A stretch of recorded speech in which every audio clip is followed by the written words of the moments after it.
Hello everybody, welcome to Rob's Gaming Table. I am Rob and today we are going to be unboxing, hopefully it's Massive Darkness 2, not Massive Letdown 2. But yeah, we're going to be unboxing this game published by Simon. I'm unboxing the retail edition, which I believe is handled through Asmodee, at least it is in Canada. I'm assuming North America it is.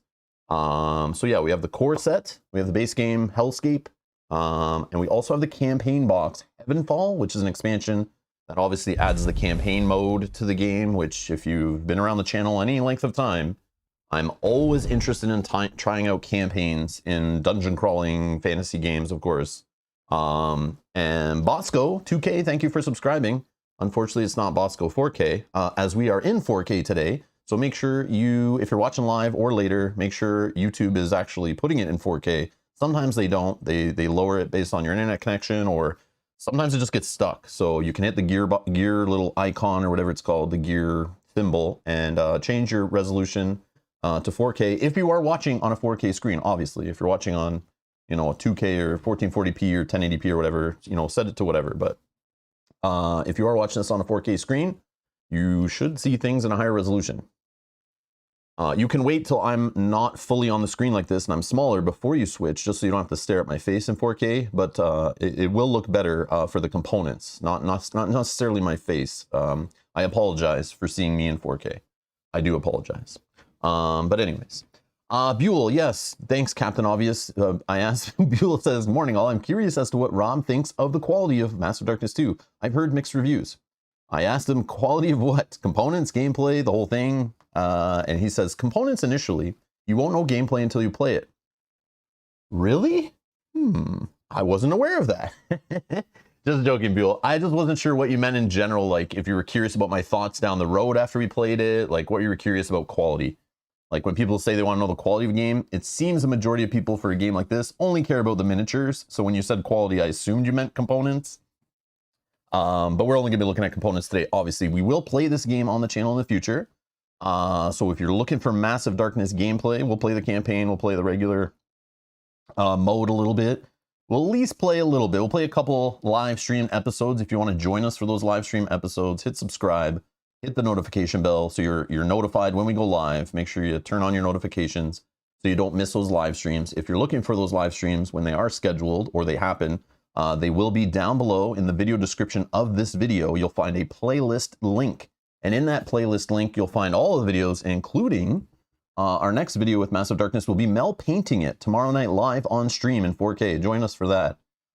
Just like she painted a bunch of other stuff on the channel, she's going to be using mostly Army Painter paints, including speed paints, trying to see how quickly she can slap colors onto these lame gray plastic miniatures. I'm assuming they're gray. I haven't opened it yet. But yeah, Mel's going to be painting it tomorrow. If you're looking for that stream and you want to set a reminder for it, check the playlist link, the same link in the video description, and you'll find that stream and you can set a reminder for it so you don't miss it. But that's the plan. So the reason why I have this game, please understand, if you click this, I'm not a Simon fanboy. I didn't back this on Kickstarter. I don't want to throw away money down the toilet. I don't need stretch goals. I don't need extra expansions of things I'll probably never play with. I try not to buy expansions for games I've never played before, because usually I don't get to them. They collect dust on my shelf. They're a big waste of money. More stuff for Mel to paint, stuff I don't need to add to my gameplay, unless I play the base game and I love it, and then I'll eventually buy expansion stuff. That's the way I like to do it. But just so you know, this is a retail box. I did a stream when it launched on Kickstarter. I don't know how long ago that stream was. But in that stream, I believe I came to the conclusion after looking at everything they were showing off. I did some research before that stream. I remember watching some presentation videos that Simon or Come On or Cool Mini or Not or whatever they're called this week, whatever they were talking about. And I was excited when they talked about a campaign and they talked about asymmetric powers, little mini games. And I'm only expecting another Zombicide clone. I never played Massive Darkness 1. But I decided not to back it on Kickstarter. If anyone backs anything on Kickstarter from Simon over the years, you know there's always drama. They overcharge you. They pass on all the shipping and more to their customers. They deliver games to retail well before you get it on Kickstarter, but they tell you you'll get it first. They tell you get the best price, but we all know you don't get the best price. You definitely get the best price buying it at retail. You're getting the exact same box you get on Kickstarter, except for you don't get all the stretch goal, aka unplay tested garbage that I've personally backed in the past. So I've been burned many times. But maybe like 4 or 5 years ago, I stopped backing CMON projects. Maybe it wasn't that long. Yeah, maybe it was probably around 4 or 5 years ago. Just because I realized I don't need all the stretch goal stuff. Once I learned it's not play tested and it's so super overpowered, not balanced, they just kind of use it as a upsell to sell you more junk. You know, to sell you more miniatures that cost 3 cents for like $10 per miniature. You know, it's kind of like the whole upsell thing McDonald's does with supersizing your fries. Do you need those extra fries? Probably not. But they looked good. They made them seem awesome. So you just had to get them all. I'm totally not that type of gamer. I'm trying not to be that type of gamer. So there's other channels on YouTube you might want to go check out if you're looking for someone to tell you this is the best game ever and you should go buy it. I'm going to play it first before I say that. So we'll see. We're going to play it. We're going to try it out on the channel. But I did not buy this because this is a great game that I expect it to be amazing. I usually try to only play and focus on great games on the channel that I've like really researched and stuff. I did do a bunch of research for this when it was on Kickstarter, but I said I was going to wait till retail. In that stream, I decided after seeing everything on the Kickstarter, the prices, what they're including, what they're showing, I was like, I'll just wait till retail because you know it'll come to retail. And then I'll just buy the base box, nice and cheap, try it out. But it did come out in retail, in Canada at least a couple months ago. And I went in a couple of my local game stores, saw a couple online retailers in Canada. They got it in. Some of them got many of them in. Some of them got only 1 or 2 copies in. And then when I went back to those same game stores, like only a few weeks ago, those same copies were still sitting there. And I asked the store, like, hey, how's this selling? Not selling too great. You know, nobody really seemed to care. I thought, you know, most people just back their CMON games, get them, and then they don't, you know, that's all who wants it. They got it, they throw it in the pile and move on, right? Not a lot of people, I don't think, buy these games in retail, but maybe they do. I don't know. But at least this game didn't seem to hit. Nobody was really talking about it. But I was interested. I had it on my wish list. I was checking it out. I'm waiting for people to get it. I know there's some issues with the Kickstarter. People haven't even got their games and all this stuff. But I was just going to wait. If it turns out to be a great game, usually I wait a few months and I'll grab it later. And I don't care about playing the new hotness. And this definitely is not the new hotness anymore. It's already been out at retail for a couple months. And there's probably already been 6 more Kickstarters this morning from CMON that they're trying to get your attention on. So this one doesn't matter anymore to them, right? So anyways, I decided I was going to ignore it. I was just going to leave it, wait a few more months, see how the game like kind of settled. But then Tiny, I see you in there, Tiny, in the chat. Tiny, who has a collection that will blow your mind. Tiny has played more games in the last year than probably I ever have. And he's seen a lot of my streams. He knows what myself, he knows what Mel, he knows what we like here, right? And when Tiny, who's been a supporter of the channel for a long time, comes into my chat and says, Rob, you should check out Massive Darkness. I think you'll find it fun. You might like the loot system he was talking about in our Discord and the leveling up and stuff. And those were the things I was interested in when I saw it on Kickstarter and was researching it even before it launched on Kickstarter. The loot system, the leveling up system and how it kind of worked. And the hints of the campaign mode that they left. I was like, okay, I only expect a Zombicide. Just like a Zombicide 1.5, that's all I expect.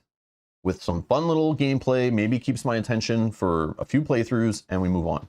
But when Tiny said that I should check this out, I went and looked again.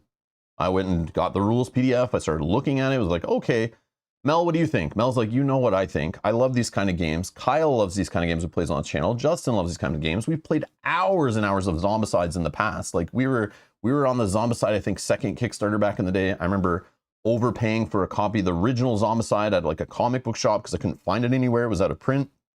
I like probably paid almost double the price just because it looked awesome. Walking Dead was hot.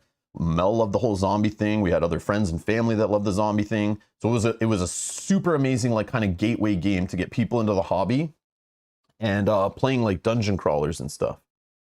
So it was pretty cool. Then when Massive Darkness came to Kickstarter, I was backing Kickstarters at the time, but I wanted to wait on it because I wasn't sure like if it was going to be any good. Then I heard it had like its issues, and so I decided just to stick with Zombicide as my thing at the time. But since then, I've just got bored of Zombicide games. I got bored of all the clones. They've released that game 85 times. Just keep slapping on new paint, not changing rules and stuff. It's a joke.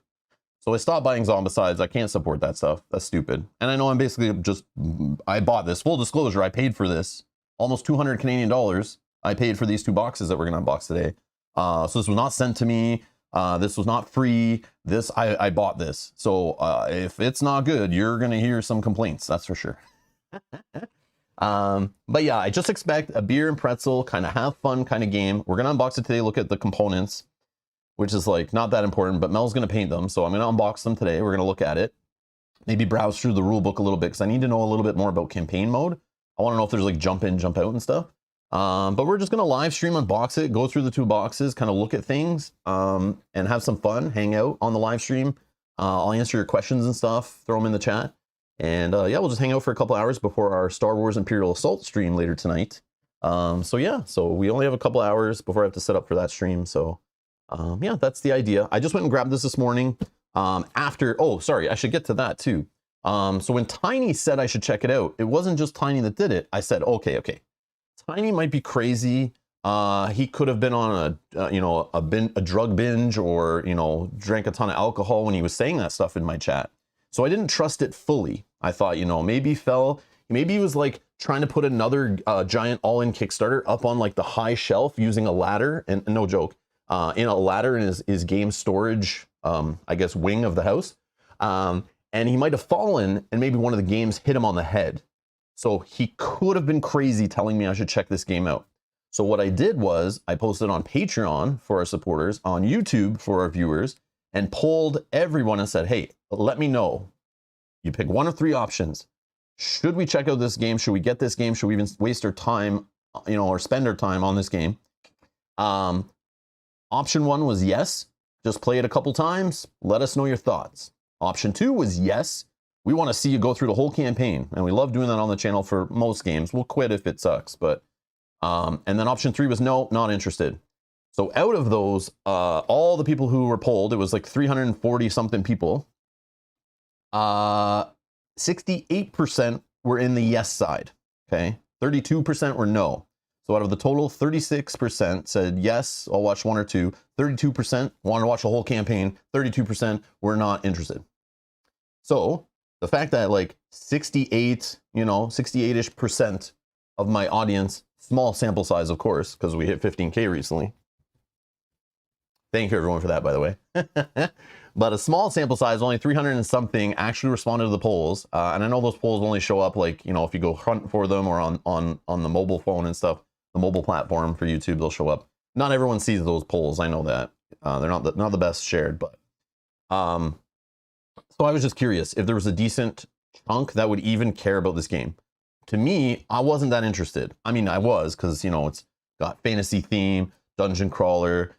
Some of the players in my group find these lighter dungeon crawlers more fun, chucking dice around, having a good time, laughing, a little less stressful on stream, trying to keep, 50 something pages of rules straight, and counting hits on your hand and using a calculator to determine battle math and stuff.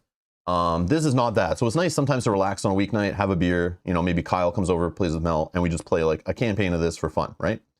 So that's what I thought it could be good for that. So when I polled and I saw 68% are interested in it, I went, okay, I was going to either, if the first one was drastically voted for more, I would just buy the base set, play it once or twice, maybe Mel paints a little bit, or not paints at all actually. And we just played a couple times and see how it is.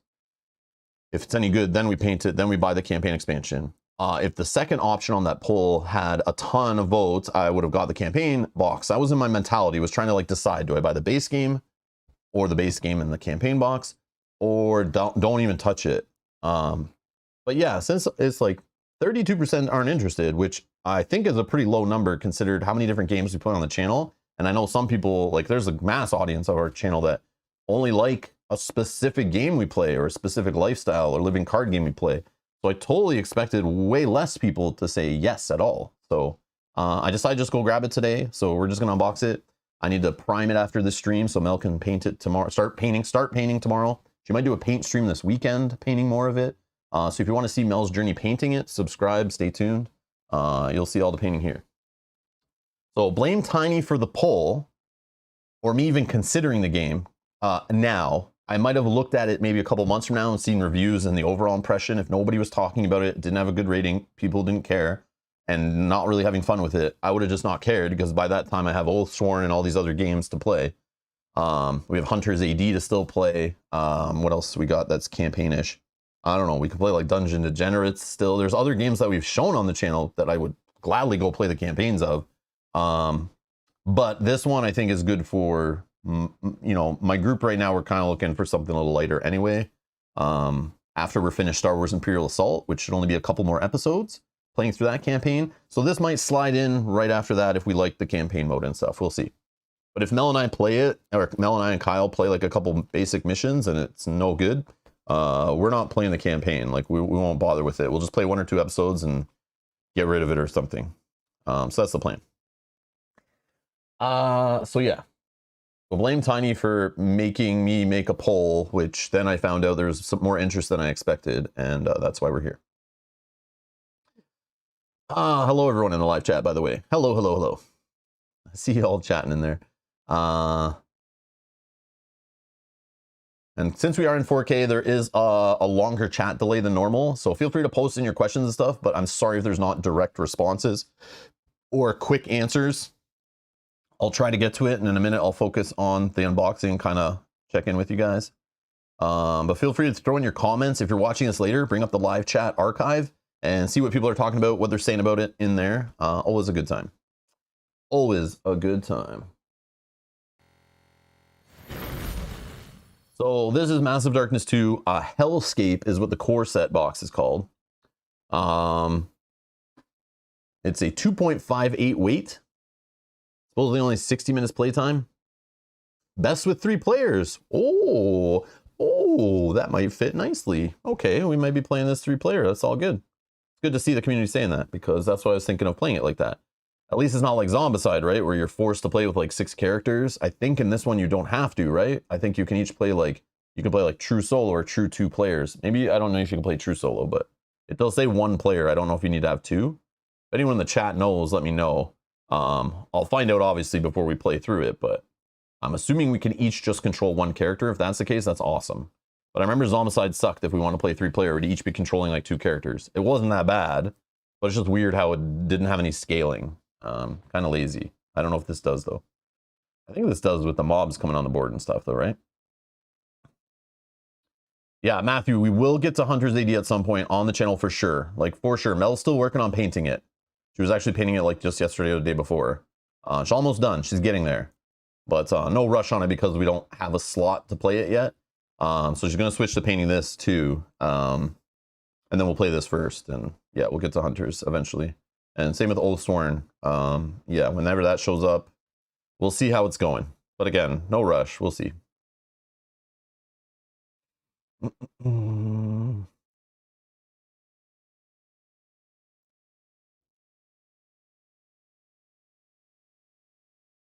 Yogi says 3-player Zombicide is the best Zombicide. 1 player is real? Digital Magician says, okay. You can play 1 player, true solo. Okay, cool. Maybe we'll have to try that out too. Some true solo, some 2-player, we'll play some 3-player, we'll play some campaign, we'll paint. Unless nobody's watching. Unless nobody's watching and the views are like low or the same as other games, we might just play it a couple times and move on.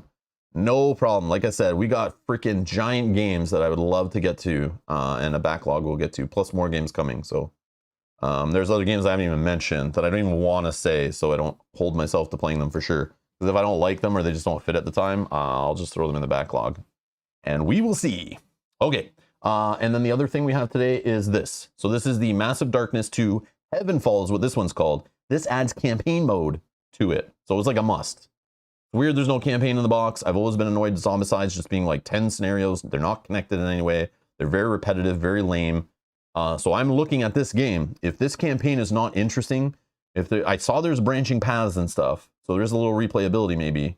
But if the missions just seem the same thing over and over again, and it's like the same feel every time you get together, it's like, find the red token and open the red door, and oh, go stand on this thing at the end. Oh, the same thing over and over again. That's in Zombicides. They're snooze fest. Zombicide scenarios are a freaking snooze fest. They get so boring. They just do the same thing over and over again. Hopefully they changed it up in this and didn't just spend too much time on focus on miniature sculpting and actually had some good game design going on. So I'm very skeptical. I'm going to be critiquing the crap of this game. I cannot wait to see, but I am expecting it just to be another Zombicide beer and pretzel dice rolling game. If it achieves that, and interests me a little in the loot and the dungeon crawling stuff, then I'm fine. But if it's just like exactly a Zombicide game again, I'm gonna, like, if they do the exact same kind of scenarios, I'm out. I'm out. We'll see. Oh yes. Thank you, Sakabra, in the chat for pointing that out. We only have 18 likes, but there's like 73, 74 watching. If you like that I'm doing this stream and you're having a good time, feel free to click the like button. If you're not, hit the dislike, that's fine, but hit something. And also, it doesn't have to be related to whether you like the game or not. I'm still gonna play it at least once, and we'll kind of judge on if we keep playing it based on the views and the likes on that video. So feel free to share these videos if you want more people to find them and them to get decent views and to show that there's interest in this game, and we'll keep playing it. That's the way we're gonna kind of approach things going forward. We've always kind of done that. But this is a game that's like, I have a feeling it's not gonna like really pull me in like and steal my attention away from some other games I'd probably rather play. So if you guys are interested, or if Mel or Kyle are having a blast, of course, I will be like, yep, I'll play it, no problem. If they're having fun, I'm having fun, so it's all good too. I'm just happy to play board games, you know what I mean?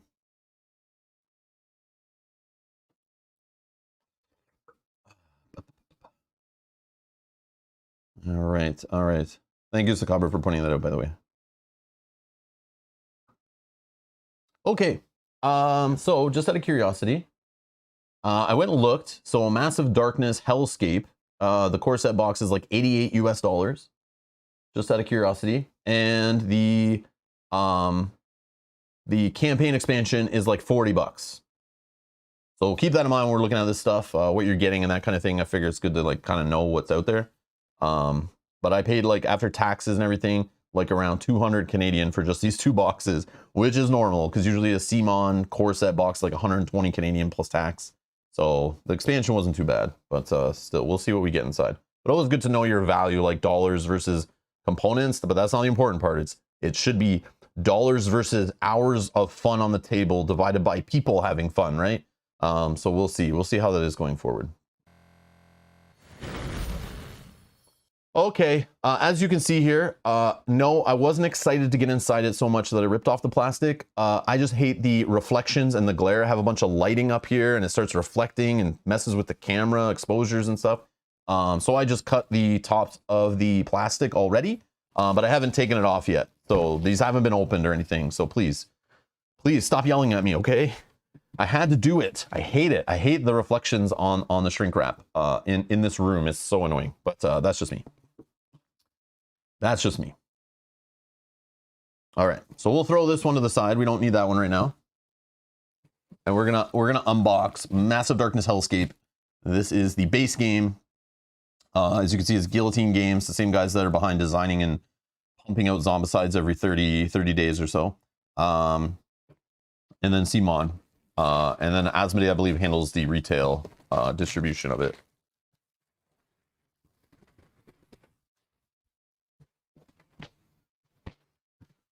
All right, can we get in closer? No, that's as far as I'm getting in with this lens and the settings I got. That's fine. All right, so we have, wow, I should have put the other lens on. It's okay, still good, right? 10 years have passed since the Lightbringers defeated the darkness and made the surface world safe. But while the darkness may have been driven back, it was not destroyed. In time, it regained its power and now launched dire attacks on the world, A new generation of Lightbringers must take up arms and fight against it. If you got that glint in your eyes, wield your weapons, steel your soul, and prepare for another desperate plunge into Massive Darkness.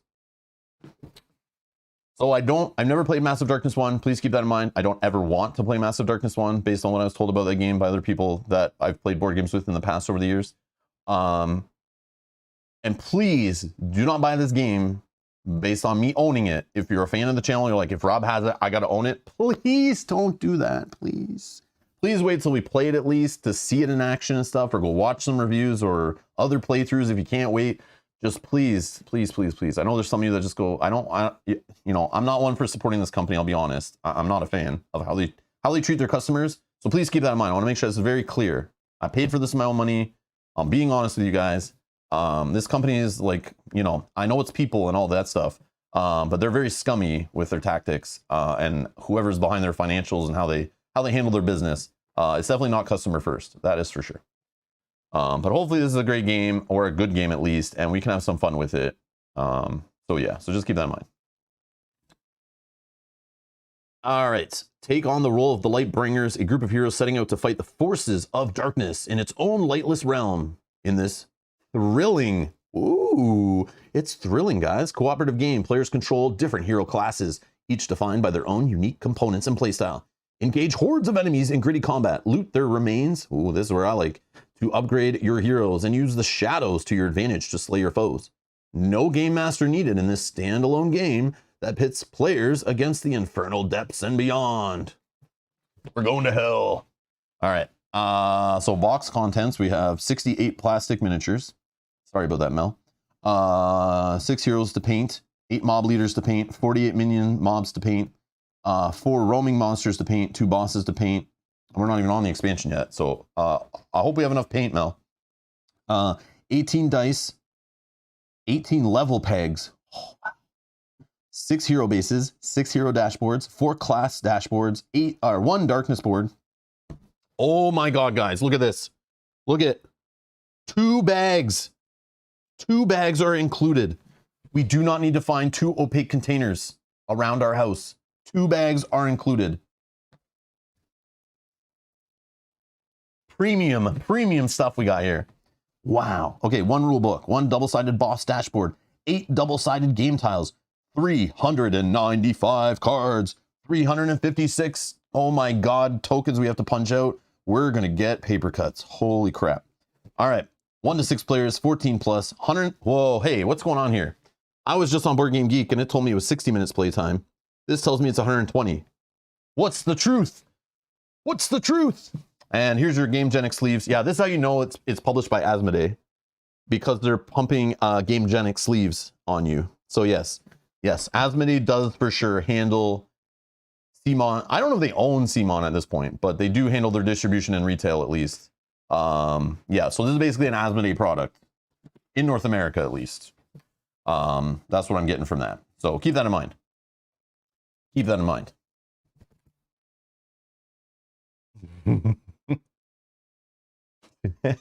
Yes, the plastic was removed. I'm sorry, Kenji. I'm sorry. Jonathan says, definitely try before you buy. It's a lot to drop on a light dice tucking dungeon crawler. I was actually surprised that I enjoyed it. And that's what I'm hoping. Jonathan, that's what I'm hoping. Based on some recommendations, based on the votes, based on comments like yours, Jonathan. Yeah. I'd love to hear your guys' thoughts. Anyone who's played this, because it's not like brand new. It's been out for a little bit, at least at retail. Some Kickstarter backers have probably had it for a while. But yeah, if you have thoughts on this game, like I said, drop them in the chat. If you're watching this later, turn on the archive and you can see other people's thoughts and stuff on it, which is very helpful. So yeah, it's pretty cool.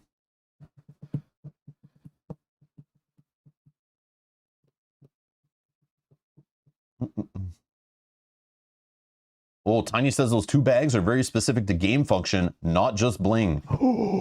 Well, most opaque containers you need are for game function, right? I know one's for like the is it the Rogue with the bag building?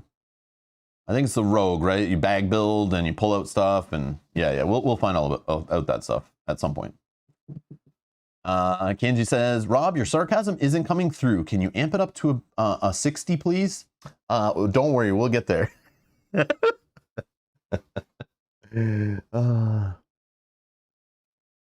And Frederick says, depending on the scenario, for 120, but I would say you can do a scenario in an hour. Okay. Maybe they're including setup in that time or teardown. I don't know. Usually they don't, though.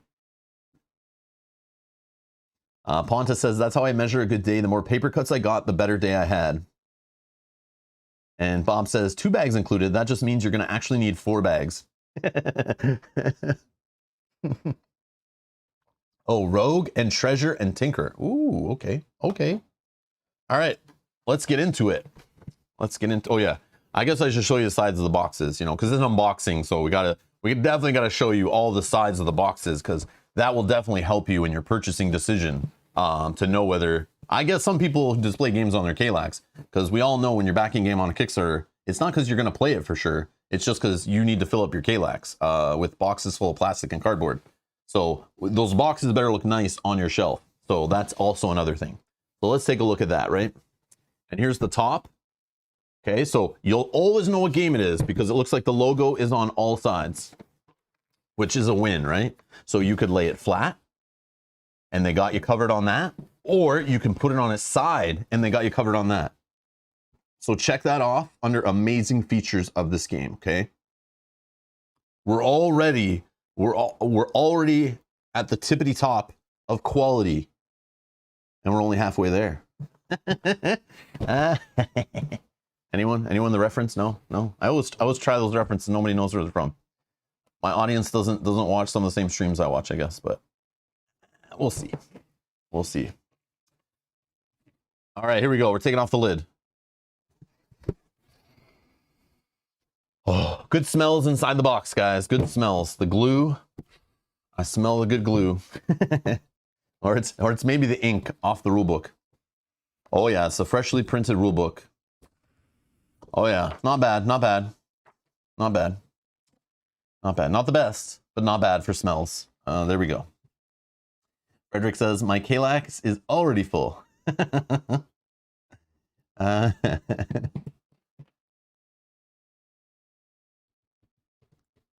Yeah, mini Warma. It is, the campaign is in a separate box. We'll get to that after this, but yes, it's similar to Zombicide 2nd Edition that also added a campaign in a separate box, which was weird. I wish they would just include a campaign in the base game with the scenarios that they already designed for the base game. Just make it a little campaign mode, you know?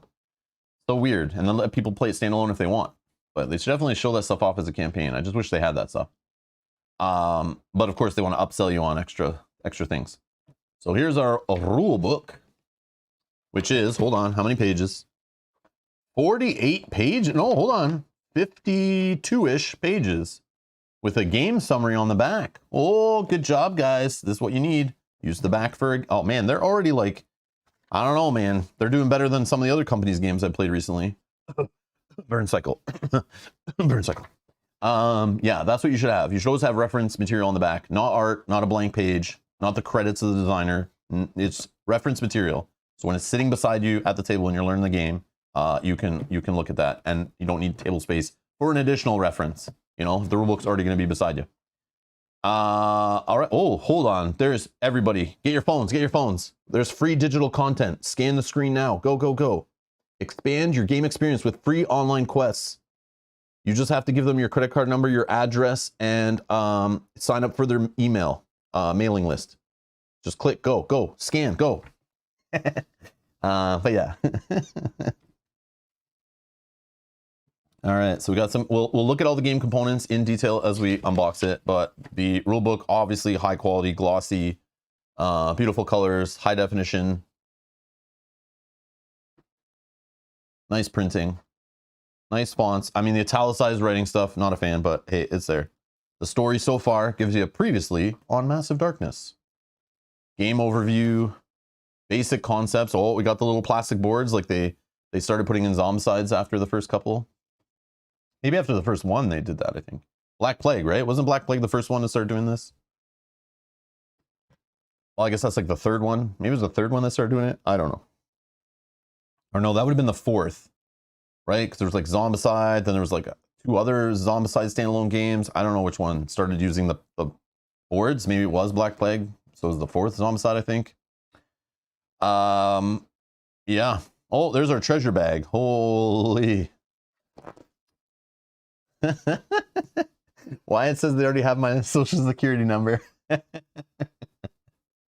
Tiny says I downloaded and laminated those free quests. You're a loser. Oh man. I mean, they might be good, but if there's just more of the same. I remember the Zombicide ones are kind of like lame. I remember playing a couple of them. I was like, it's like more of the same. And I see the tiles are Zombicide similar, I can tell. Like, I'm getting Zombicide vibes right here. This is like such a Zombicide inspired game for sure. Well, hopefully it's better. Hopefully, or more interesting, I should say. Doesn't have to be better, just more interesting.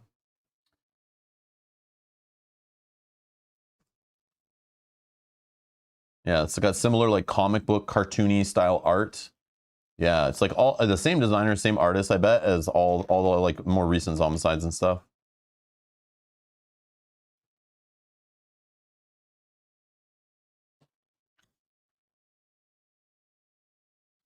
So not a bad thing. Not a bad thing. Okay. Oh, here's the hero classes with the wizard working with this little cardboard wheel thing. Paladin has this little like mini game with these cards and these slots or something. I don't know yet. I just remember like this was years ago on the Kickstarter, or even before the Kickstarter when I watched like the video on how they worked or whatever. And then we did it on stream, right? We were like looking at how they kind of worked. I was like, okay, that seems fun. Like I know some players that I play with that would think this is so cool. And I thought it was neat. It's definitely a step in the right direction. Whether it's boring after a playthrough or two, we'll find out. But it seems like a fun mini game thing. Definitely different from other dungeon crawlers we play in that aspect.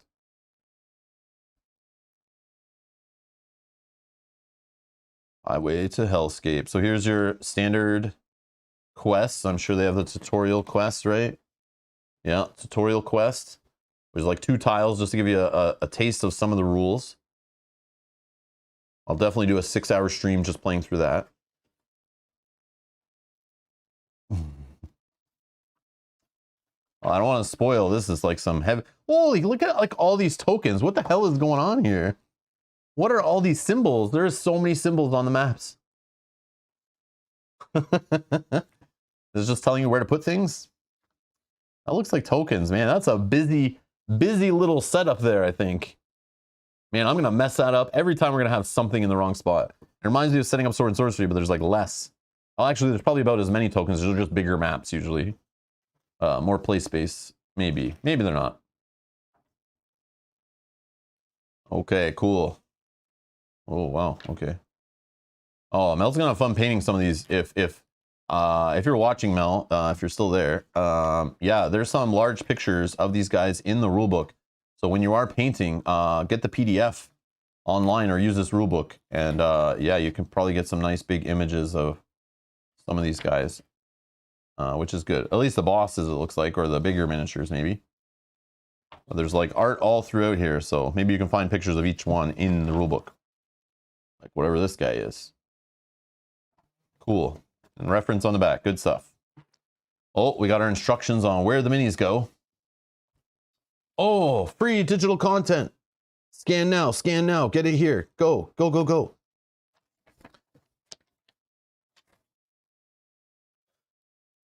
That's a lot of minis. Are they cool or not? I don't know. Some plastic off here. Whoa, oh, what's this? Oh, we got a 3M sticky thing. This I almost just lost. But at least it's bright white. But that I would have thought was garbage. But I can tell it's one of those 3M like sticky, 2-sided sticky things. I don't know what this is for, but it's probably for sticking something together. We got some cardboard. Oh, there's your boss guy. That looks like the boss guy. And some kind of board here. Ooh. Oh, this is like the round tracker or something, right? Or like the turn track or something.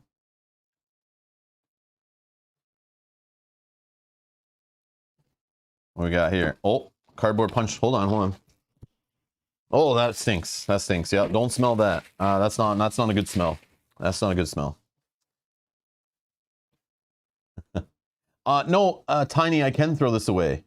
Because I have a bunch of those 3M ones to hang up posters like in my daughter's room, so I could definitely just cut out a circle out of that. And I have 2-sided tape, so I don't see how that's a big deal if I lose that. But yeah. Did you throw it away? Did someone else throw it away? I bet somebody lost that. That is like a easily to lose thing. That should be like in a little envelope labeled. All right, so let's check out cardboard thickness.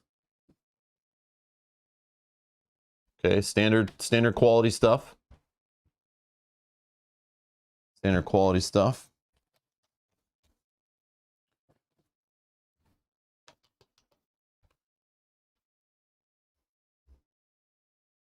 This is like your leveling up meter, I'm sure goes on your dashboards.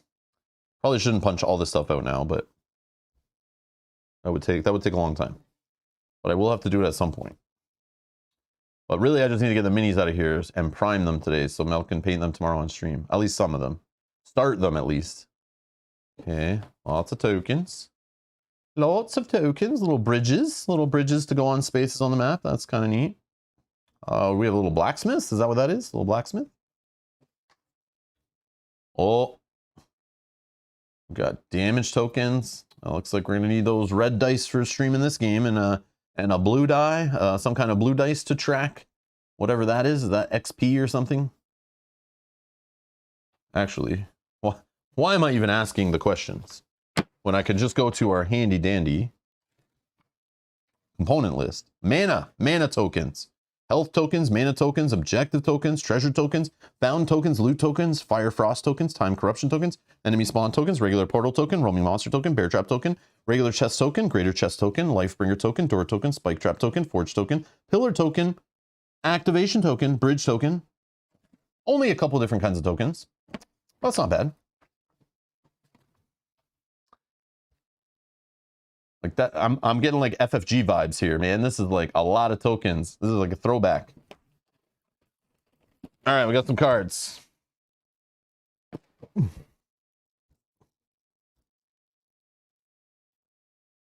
The boards are double-sided. Yes. I should have looked. Velko, good call. I should have looked. Yeah. So I would realize maybe that there were like magic points or mana points by the MP on the back. Oh, I see. These are like little hidden tokens, right? I see. No, these give you MP. Hold on. These are what I was thinking. Oh, no, they're just the same on the other side. These ones are the same. Are these treasures? Are these treasure chests? Yeah. Oh, loot, my friends. We got loot. Loot. Oh, that's a Berserker dashboard. There's the Wizard Spell Amulet. Good call, Velko. Good call. I wasn't even thinking. I flipped the one over, but then I was like, eh. Oh, cool. Fire and Frost. Yeah, I get it. Key. I mean, they look cool. Like, they stand out. It's like video. It feels like a video game, right? Like a mobile game kind of iconography. Which is fine. Should look colorful and pop and look pretty on their bland art board tiles, which are fine to be bland, so that things stand out gameplay wise. We got some roaming monsters. Ah.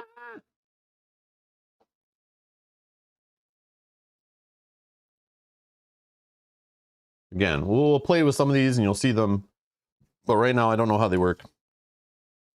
Again, I've never played Massive Darkness. I didn't read the rulebook yet. I'm totally fine. I wasn't even sure I was going to get the game till like yesterday, but yeah. We'll figure it out. Let's just take a look at the components and stuff. But yeah, not a pro with this game yet, but we'll get there. We will get there. All right, what do we got here? Oh. Whoa, hold on. Something's following me here. I got this thing that's attached to this thing. Tape. Oh, there's the boards. There's the boards. Okay. Oh, look at this. I love this stuff, you know, putting your hand slots in there. Your head armor, body armor, legs, rings, or whatever, amulets and stuff. Oh, that's where the level thing goes, right? Nope. Feels like it should, or maybe it does. Hold on, maybe it does. Maybe it does. There we go. Oh, that's got a nice little fit in there. That's a good little fit. Yeah, I like this. I always like these with on beside these boards. I just love how they keep it clean, and it's great for video too. So it keeps like everything organized on screen. You can kind of at a glance see what's going on, see stats and stuff. Way better than like writing thing down on little paper sheets and stuff. I like that better, you know, or trying to track things with dice. This is pretty cool. The peg system, I'm a fan. Chip Theory uses that a bit too. I like that. I like that stuff. All right, let's get the tape off here. So we need to get some tape off.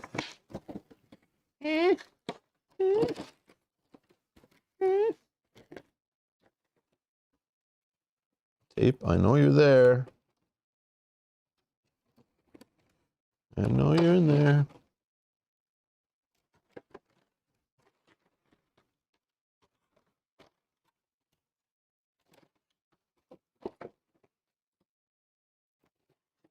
All right.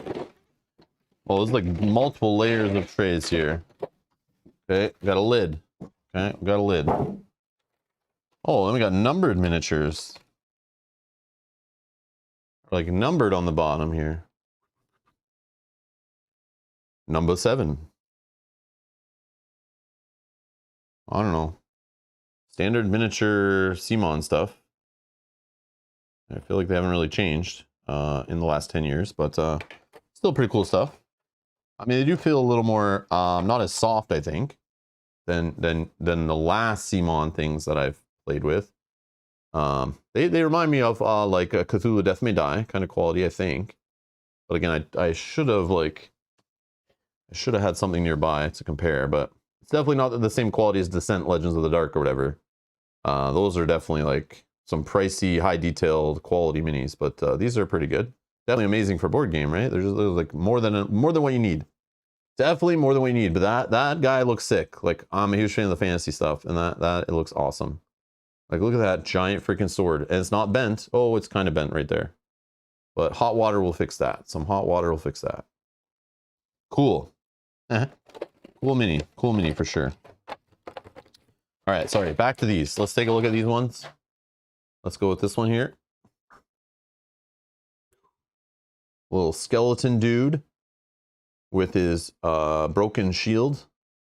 Give me those Dark Souls vibes right there. Let's look at this guy. Okay, this guy's like reminds me of a fatty from Zombicide, or from yeah, basically from Zombicide, like any of them, pretty much. Little black plague vibes I'm getting here. Okay. Okay, we got a little goat spawn guy going on here. I don't know what this guy's all about.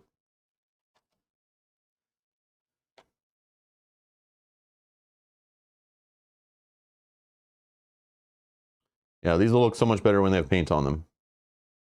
They're actually like I like them. I like these little guys.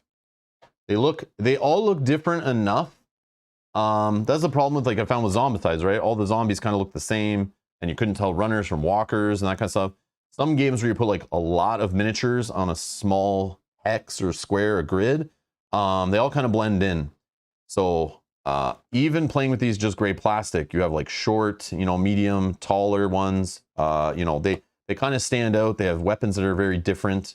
I think that's good for people that don't paint, to make them stand out on the board, at least at a glance, so that it doesn't just look like a blob of gray plastic and you can't tell who's who. What the hell is going on here? Is this guy bent? I think this guy's bent.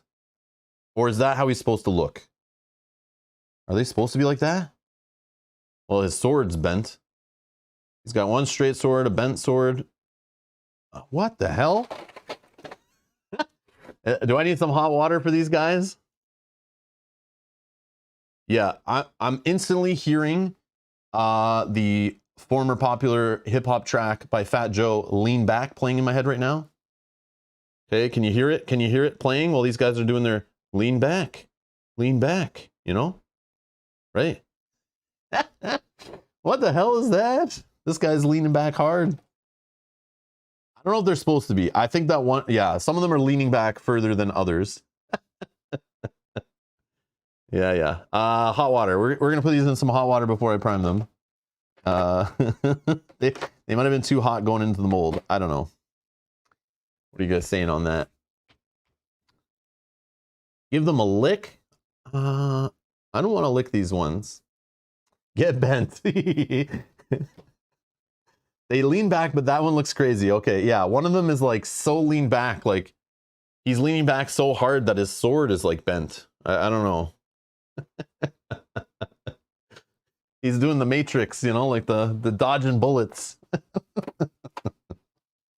Oh man. Okay, those guys are the same. All right. Yeah, we'll we'll put them in hot water and see what happens. I mean, I don't expect them to stand up straight. I'm being told they do lean back. But yeah. Oh man. All right, we got more minis. Oh, more tape. More tape. Come on, man. Come on. Why is there so much tape? Is there tape here? Oh, they're all gonna pop out. No, they're popping out. No. Ah. All right, these guys are sliding around in here. Get back in your position. Back in your position. Here we have model number 23. Do I hear any takers? 23. We have model 23.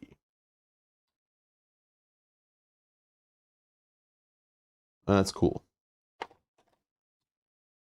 Next up on Rob's gaming table, we have model number 21. 21. Oh, that's cool. He's got like a wing missing stuff. I would think that was broken, but I'm pretty sure by looking at the art we saw earlier, that is fine. But that is cool. That is cool. Yeah, that guy's creepy. Definitely creepy. Definitely some bent swords. Yeah, we're gonna need to get out the hot water going for a little bit before we paint these things. Yeah. Hey, dude. Why is your sword so bent? Awkward. Awkward. What are these guys?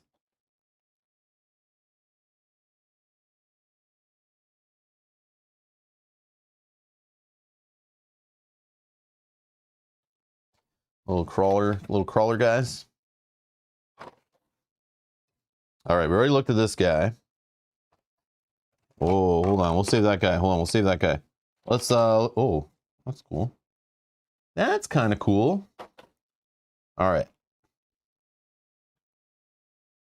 I'm assuming we're getting to some of the leaders or whatever.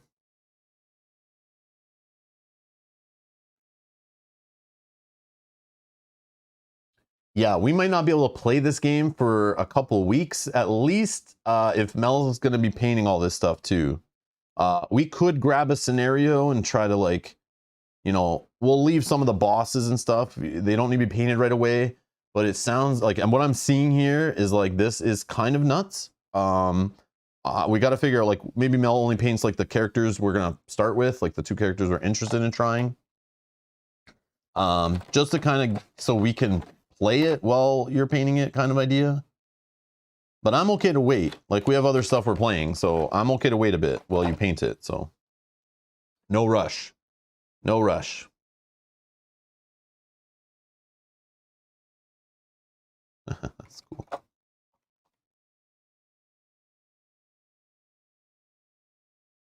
That guy's angry.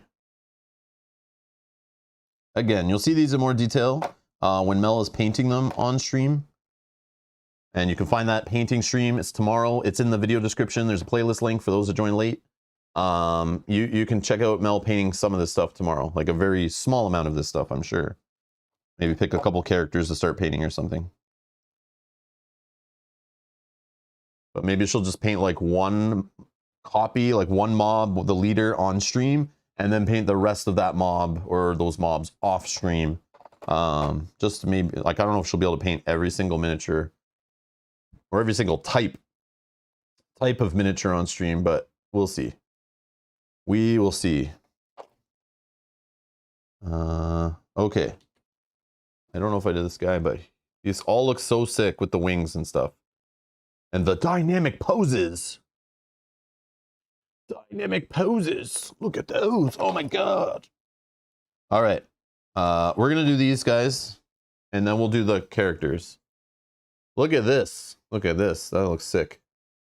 We got a little Cthulhu medieval knight action going on here. I'm a fan. I'm a fan. Oh, we got a little guy hiding back here. Uh-oh, he's stuck. He's stuck. Dude. He's stuck. Oh, man, he's really stuck in there. I'm going to break him. Do I care? No? Not really. Get out. Get out. This guy was stuck in there good. He felt like he was going to break when I was pulling him out, but he didn't. I'll just kind of like... I could probably fix that too, but we'll just lay him in there. Okay, you get back in there, however you were.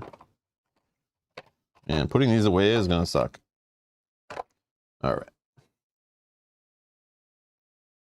Oh, there's that like robotic looking Horizon Zero Dawn looking kind of enemy. Got some tentacles in the mouth there. That's cool. That's cool. I don't know where this guy was, but over here, right? Oh, this guy's stuck too. Get out. Okay, that's weird, right? Is that weird? She's like holding an arrow, but like looking in the sky. Is that normal? I don't know if that's normal. It probably is, right? It just seems like weird. Like, I don't know. Like, what are you looking at? What are you looking at, man? Still creepy, though. Definitely creepy. Man, this guy's awesome. This guy is so awesome. That's cool stuff, man. Cool stuff. I like it. I like it.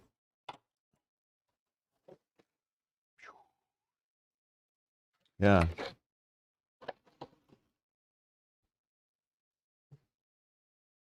Okay, successful geek, get lost, man. I almost regret not backing this, he says. It's looking pretty cool. Okay, there's miniatures that look cool in a dungeon crawling Kickstarter board game are a dime a dozen, my friend. Please do not regret this game yet until you know how it plays. Please, please, please, please. Unless you're just painting and miniature collecting, then you're fine. But don't come in here and start saying you're regretting it based on how the miniatures look. I thought I've taught you better than that. The fun police are here. Stop. All right. Oh, here's our two bags. They're like nylon bags. All right, I think that's what they are, right? Nylon, like that, like rain jacket material, kind of. Like little backpack, those little light backpacks. It is normal. Maybe he's a blind evil archer. Yep, that and the roaming monsters. Okay. Oh, you're talking to Mel. I see. I see.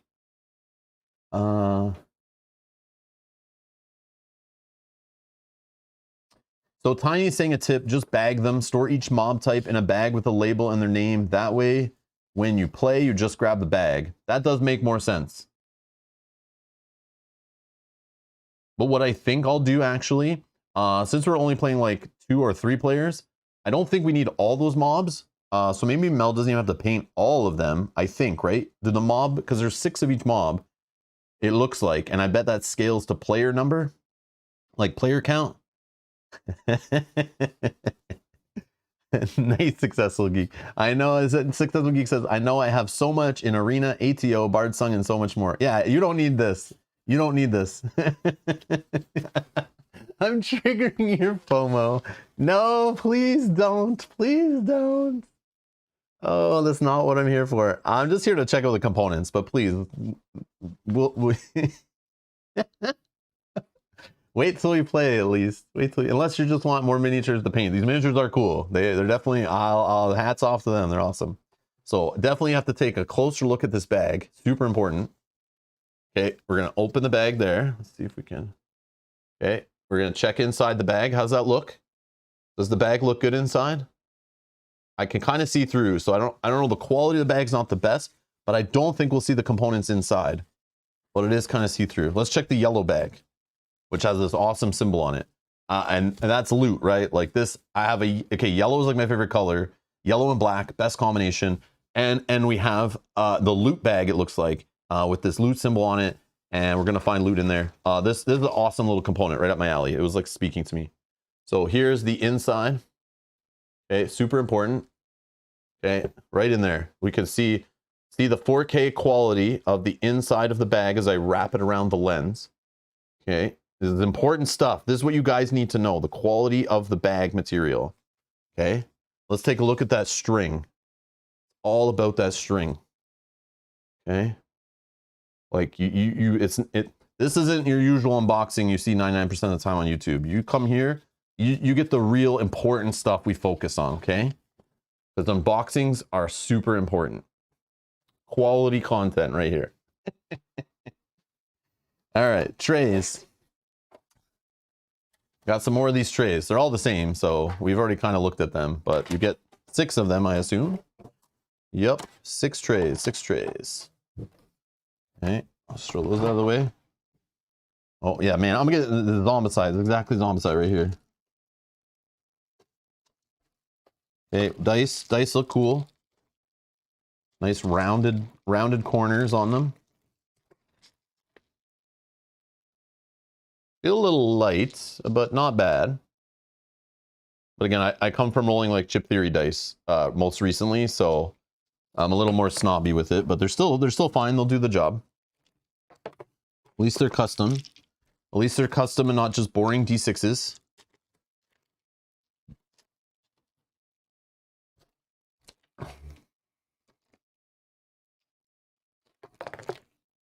Tiny says you grab a token from the loot bag that tells you what level treasure deck random item you draw from. Okay. You need to paint the bags?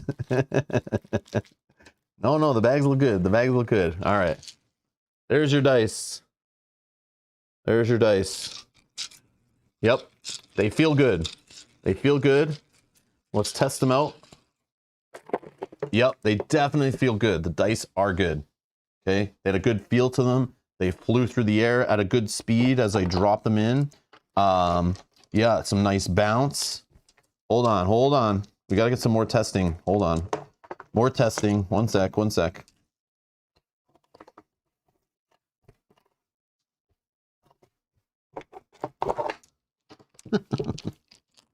Hold on.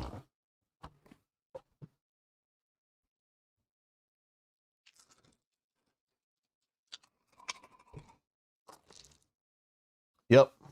It feels good. Feels good. Oh yeah. Feels good. Oh my god, dice, we have to buy. Yes, Brian. Okay, so yeah. Dice. You need dice. Oh, we have some bases. So if you don't paint, or even if you do paint, and you could just help tell your character apart. I love these for video, actually. Definitely helps tell your character apart because it matches the pegs. So it's kind of easy at a glance when you're playing to kind of look down at your board. You see your colored pegs in your board, and then just look on the main board to see like where your character is in a whole pile of miniatures and tokens and stuff. I love this. This is such a simple thing. They didn't have to include this kind of stuff in their Zombicide games, but I do appreciate it because then it saves people from having to try to like paint the bases and stuff. That's what we used to do. We used to paint the bases in some of these games. We still did for the enemies, for runners and stuff in Zombicide before Mel started like painting stuff, just to make it so you could tell where they are. It's just like kind of improves the play flow.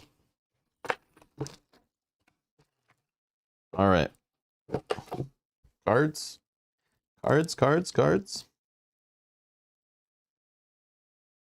They need to errata the dice, it seems. OP. I gotta test the randomness, Frederick? Oh no. Okay. All right. Let's start recording our results. We're gonna do it one die at a time, okay? What do we think? How many dice rolls per die to get a good sample size do we need? I need to know. There are blanks too, so like we got to track that result. Single sword, double sword. So this is just one die. There's a darker orange die. There's the blue die, a purple die, a black die. Is that all? I think that's all. 5 different dice. What do you say? 500 times each? And then we'll record our results. Okay, ready? 2 swords. 2 swords. 1. Okay. Okay. 2 swords, 2. Okay.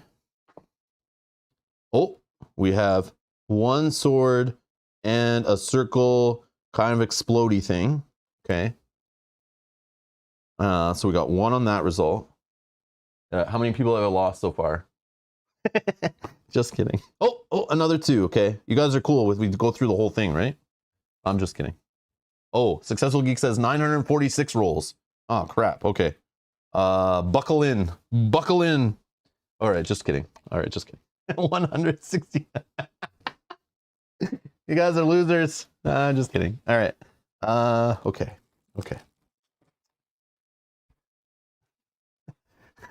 Oh, it's a sword and mana. Tiny, quit being so serious.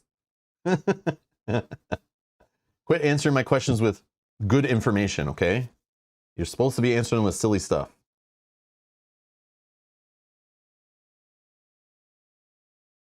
So the card stock is good. Hold on. Smell is okay. Yeah, it's okay. I'm getting like a hint of Lord of the Rings LCG expansion packs. And a little bit of like role player cardboard. Yeah, that's what I'm getting there. And a few notes of cherry.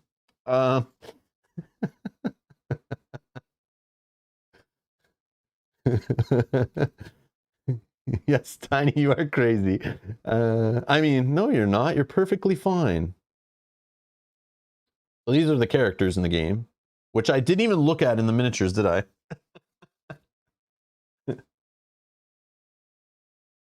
Okay, hold on. This is a good time then. This is a good time, right? I didn't, did I? No, I didn't. I left those to last. I was going to leave the bosses to last, and then I changed my mind, and that threw me off. Okay, who do we got here? Okay, look at this dude. Look at this dude. Holy. This is solid. These guys are heavy. This brown plastic feels heavier, for real. I don't know what it is. It just feels different. It feels like more weighty. No, I'm just crazy. No, I'm just crazy. It doesn't. It's the same.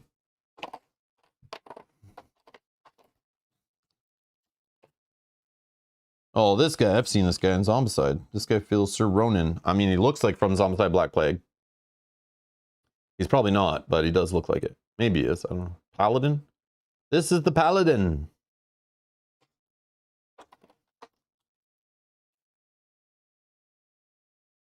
We have the Rogue. Whoosh. What's this guy? Oh. Oh, we have a Berserker. Gotta have your Berserker.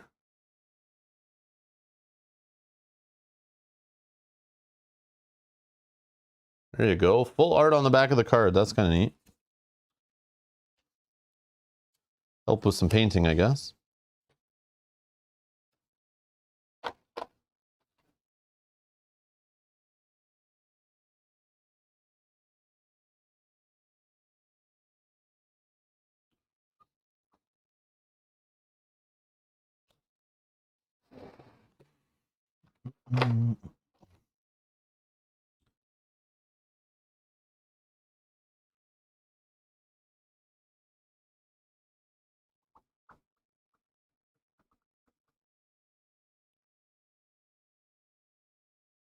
The Shaman.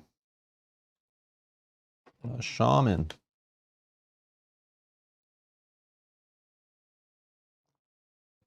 Beetle says miniature market is out of stock on this. Oh, the humanity. Don't worry, you'll find it somewhere else. You need help? I can help you right now. Boom. Let's refresh. You want to find it in the US?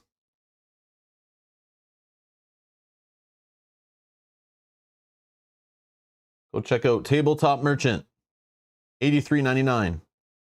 Check out Boardlandia, $87.99. Check out Game Nerds, $87.99. The Fantasy Flight Games Zenter, $87.99. Shiba Games, $87.99. Amazon, never heard of this place, $99.99. This store has the best name. You should buy from them, even though they charge a little bit more. You should pay for the coolness of the store name, Epic Loot Games. Oh, you can get it directly from Asmodee North America and pay out the and then, or you can get it from Game Castle. I don't know why they used the K, probably because the C was used, but that's probably going to be hard to find on Google search because using the K. A little weird. Maybe that helps you find it on Google. I don't know. But there you go. Don't tell me you can't find it just because it's not at Miniature Market. Get out of here. Get out of here. No problem, Beatles. No problem. That's boardgameoracle.com. If you buy your games online, but there are like retailers on there that have actual stores, and it links to the stores and everything. So I like the way it does support some stores, like actual hobby shops. So if you can find it at a decent price at an actual hobby shop, I recommend doing that. But again, if it's not your local store, you don't have a local store, then who cares about supporting your local store? But if you do have a store near you that sells it and you'd like to play there and meet other gamers and stuff, or buy your games there, definitely support them for sure. Because they definitely help gamers in your area find games in the hobby that, you know, aren't the usual Walmart garbage. All right.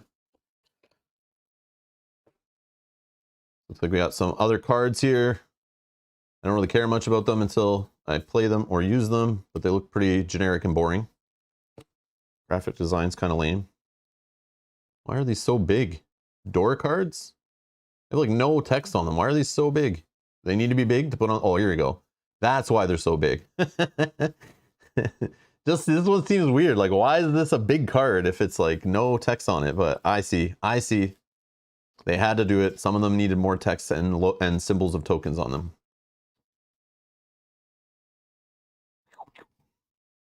So I'm assuming when you open a room, you flip a door card. That's what I'm getting here. That's what I'm getting based on the text on some of these. Lots of door cards. Okay, lots of door cards. It's pretty good. Pretty good cards. They're thick. They're pretty thick cards. I don't know. I think they're good quality. Definitely good stuff.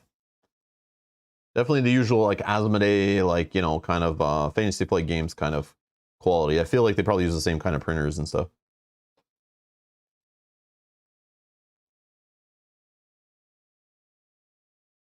Oh, we should have been looking at these when we were looking at the miniatures. But again, Mel's going to be painting them on stream, so you'll get to see like this stuff. She'll use these to paint them and stuff, so you can go in more detail on that in those streams. I'm not going to waste your time looking card by card. You probably can find other channels that do that too. But we'll see them when we play with them, while Mel's painting them. I just don't care to look at them when I don't know what any of this stuff means. Like, why am I going to waste my time and waste yours? But just so you know, it's good cards, good art, good iconography. They're clear, they're big. These are full-size cards. I love it how there's so many full-size. Yes, there are small cards, of course, because they have to fit on the boards. But I do like when I see large cards in games, because they just feel right, for my hand size at least. Okay. I don't know, I gotta figure out a way to store all this stuff. So I don't think those should be sitting there like that, but hey, I mean, at least it stores it for shipping. That's really all they care about, right? Is get you your damn game and move on to the next Kickstarter. Sniff test? I sniffed those ones. I sniffed those ones. Jonathan, one sec. I'll sniff these ones, but they'll be the same because I'm pretty sure. Yeah, they're the same. They're fine. They're not potent. Like, these don't have a strong smell, so it's like they're okay. It's not bad. It's not offensive. It just smells like plain old paper, like cardboard. I don't know. Yeah, I'm not getting like the ink and the finish off it. Isn't giving like a strong smell like some other games. And the cardboard, it like actually smells like crap. Yeah, that smells bad. That's crappy. Yep.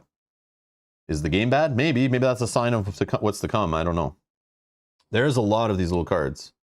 We have starting equipment. Oh yeah, Zombicide vibes here. Big time Zombicide vibes. Oh my god, okay. Yeah. Little daggers, yes. All right, this is bringing me back. We got mana potions. What else we got hiding in here? We got battered leather armor. Okay, one sec. 1 second. I need to like put some of this down. It's too many cards. This is all just starter stuff, I think. All the beige, I don't know. Oh, it's got two sides. Hold on. Battered leather armor, 5 to 6 heroes. Oh, here's some of the balance. Okay. Battered leather armor standard. So 1 to 4 player use this, I guess. And 5 to 6 players you use this.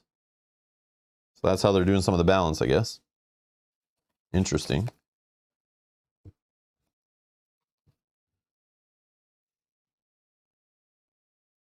Magical Ocarina. Zelda called. Tribal Spear.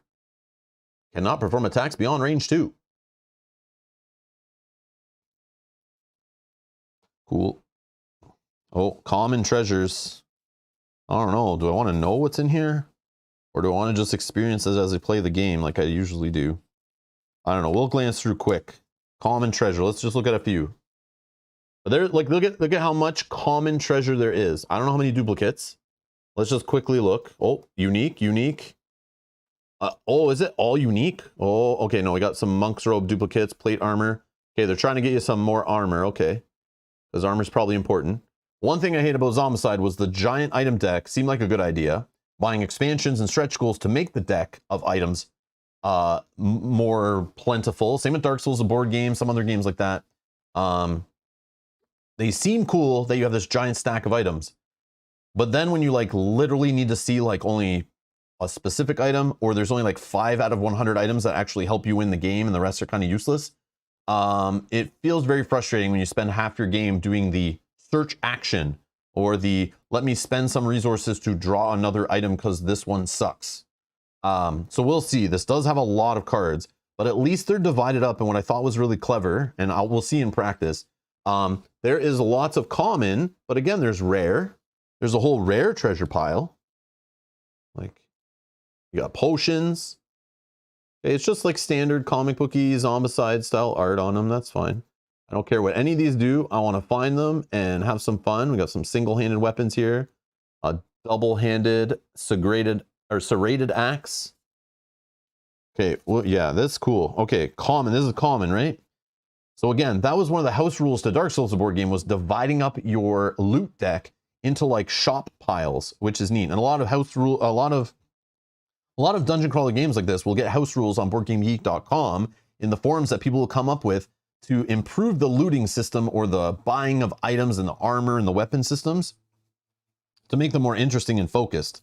So you're not wasting game time like digging through garbage. Like, who wants to do that in a game? That's not fun. But this, supposedly there's ways you can get like multiple common and you can trade them in and stuff. But look at, there's just as much rare too. There's a whole bunch of rare stuff. Like, this is going to be fun. And I don't see any dead zombie hands hiding in here so far. That, you know, when you're searching and then a zombie appears in the room, which is super thematic. I think that's fun. But it is annoying when you're just like, okay, I'm an hour into game time. I still haven't found a weapon yet. This is silly. But yeah, in this, it doesn't look like we'll have that problem. I mean, you start with weapons in Zombicide, but you know what I mean? Those starter weapons suck.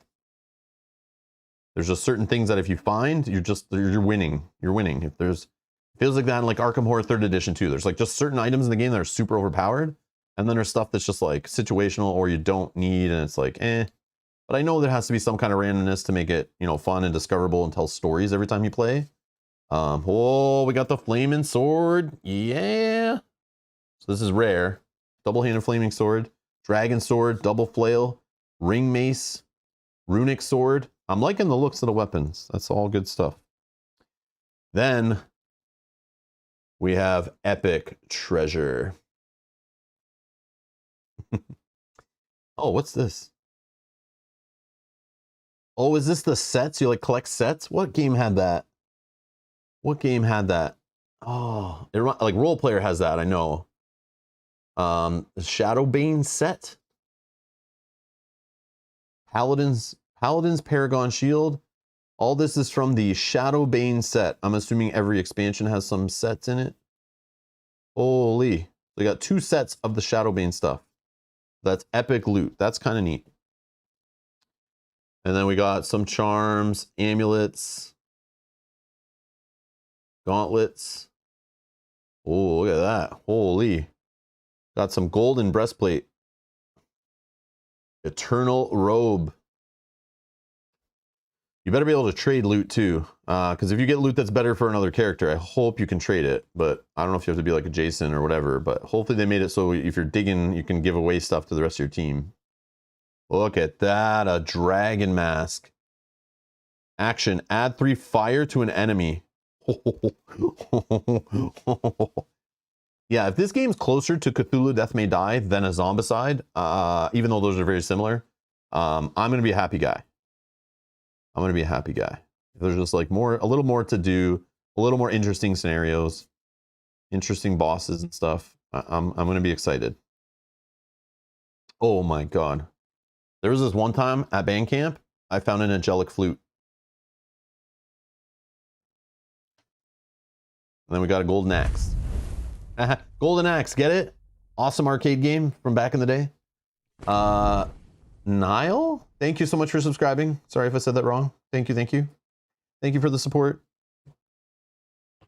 Okay, you think that's all the mini cards? Oh, you were wrong. You were wrong.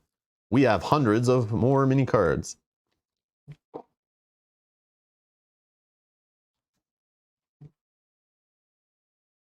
Jonathan says you get flooded with loot in this game. It's fun. And that, see, that's all. If I'm just having a good time throwing dice, killing enemies, and just piling up the loot, you guys know that's sometimes all I need. Sometimes a nice change of pace than breaking my brain trying to figure out the best strategy. If it has a little bit of that, that's fine too. So what's this? Oh, we got like level cards. Level cards, sort of Berserker, Wizard. Yep. Yep, level, different abilities. It looks like different leveled abilities. There is a lot. So what do we have here?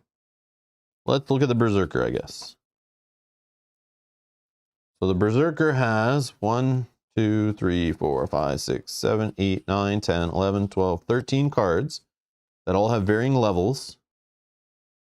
So it looks like you can probably choose one of each level maybe as you level up. Level 1, I'm getting vibes from Star Wars Imperial Assault that we're playing today, later today, with the whole like leveling up, spending your XP. You know, kind of moving up. Or Madara, or, you know, that kind of thing. Payback 1, it's a level 1. Provoke, defense 1. After combat, if you took at least 1 wound, deal 2 wounds. But then you have payback level, or payback 2, which is level 3. That's not confusing. And then payback 3, which is level 5. So yeah, we'll figure out that while we're playing after I learn the damn game. Okay, cool. So yeah, a bunch of ability cards for everybody. What's this? Oh, skills. You got skill cards. Oh, these are the arrow cards for the archer, I believe. I remember looking at these before. Yep. We have arrow cards. So the archer will like draw arrow cards, try to push your luck. You know, trying to draw, I think it's like no more than 7 arrows or something. And then you get to fire off like abilities on them based on what you drew. It's like a little push your luck. Seems okay. Seems okay. I don't know if it's good or not, but. Oh, we got some, yeah. And then we got skill cards. These look like skill cards for the different. Yeah, we got rogue, poison. So these are like little skill cards they can use. Different levels. Okay, that's cool. I'm excited to level up in this game. I'm getting like Descent, Legends of the Dark kind of vibes too. Kind of feels like that. Kind of like some of the cards and abilities looking like. Oh, we got the mobs. Mob item levels 1 to 2. I pronounced it correctly? Perfect. Awesome. Oh, Niall says, Tiny Epic Dungeons is the newest game I can think of with sets. Oh, okay, okay. Yeah, I do like that though when you're trying to collect sets. As long as you see enough loot. But it sucks when the loot decks are so big and you see one piece of the set, but like you don't have enough chances to even find it all in the same game. Just feels kind of lame. But over a campaign, kind of finding this stuff would be fun. So we have mob level cards, I guess. We draw these to find out what mobs we fight, maybe? Or what zombies we spawn. I mean, mobs we spawn. Oh, okay. Oh, these attach, right? These are items you can find after killing the enemies, right? And they kind of like attach to them to give them stats or something. I kind of remember that. I kind of remember. I think that's what these are. There's a whole bunch of them. That's a lot of cards, Batman. I'm not going through all of them. I can't. No interest. We'll see that stuff as we play. I like to be a little surprised too. I think it'll be fun. See what's there, what each character's skills are available and all that kind of stuff. I don't know. I shouldn't be. I don't know how I'm going to store these. I got to get some baggies and stuff. There is a lot of cards. I don't know. We'll just throw them in there like this.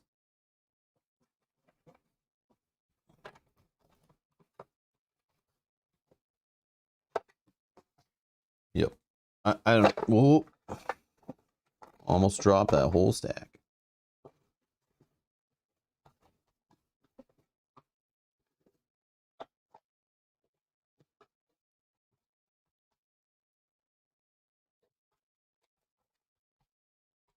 Okay, we'll just put them in there for now. Okay, we'll just throw them in there. We don't care. And then the tiles. Looks like the tiles are the last thing. Oh yeah, those stink. That reeks. Yeah, it's the same as like all the cardboard. Punch sheets, all the tokens, same cardboard. Same finish, same smell of printing ink or whatever. Yeah, these look kind of boring, but again, when you put a whole bunch of tokens and your miniatures all painted on these, it's fine that they don't stand out. And I think they need to very much show what's light and what's dark. I think it's like a very key mechanic to the game.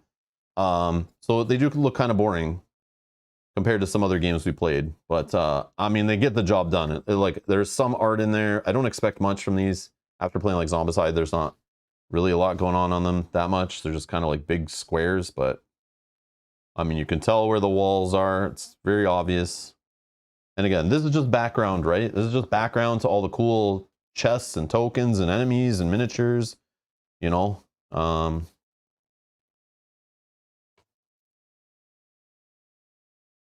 there is some cool stuff on some of them. Actually, some are more interesting.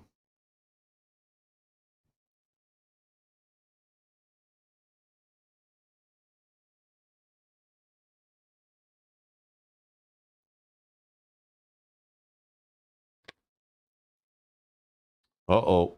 I see sacrifices. Yeah, it's just the standard, like, exact same Zombicide stuff every time. The big, same old big square tiles. You can only configure them so many ways. But, I don't know. I wish they would have went with the, I mean, for simplicity of setup, this is good. Don't get me wrong, this is good. But after seeing them dabble with the, they actually like experimenting with the tiles in Cthulhu Death May Die, that was definitely more interesting. And, you know, it's kind of more similar to other, you know, dungeon crawling games and stuff. Ooh, what's going on there? But yeah, they're back to the Zombicide, boring, you know, 3x3 little tiles. All right, let's roll that stuff out of the way. Get out.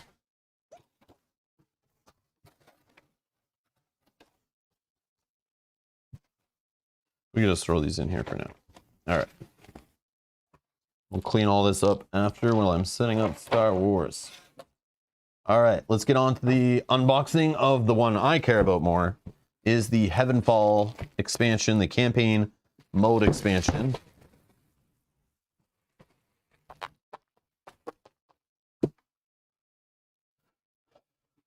Yeah, sword and sorcery boards do look better. Yeah, definitely better.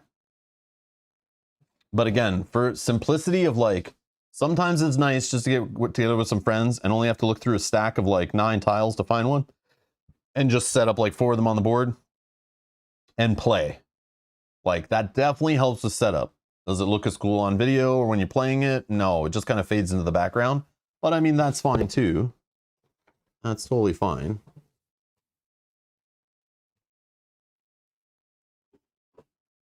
All right. Oh yeah, hold on. What was I doing? Let me switch to the back here. Oh yeah, we gotta check the sides out again. Yep, it'll look cool on your shelf.